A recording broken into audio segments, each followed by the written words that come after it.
Video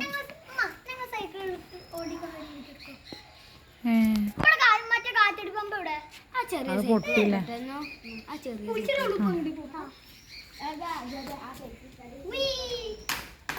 അതൊന്നും വേണ്ടേ? എന്നാ ഒരു മൂലയൊക്കെ വെക്കുക, അത് പഴയ ആൾക്കാർ വരുമ്പോൾ കൊടുക്കും. അല്ല എന്നിട്ട് ഓടിക്കാൻ പറ്റുമോ? കാറ്റില്ല അല്ലേ? അത് മുറിഞ്ഞ് നമുക്ക് വേറെ വാങ്ങിക്കണം. പമ്പ് അല്ല, അതിൻ്റെ നടു മുറിഞ്ഞു. അത് വണ്ടി കയറിയതാടാ, കാറ് ബാക്ക് എടുത്തപ്പോഴേ പൈപ്പ് പൊട്ടി. ആ സാധനം അല്ല, അതിൻ്റെ സ്റ്റമ്പ്.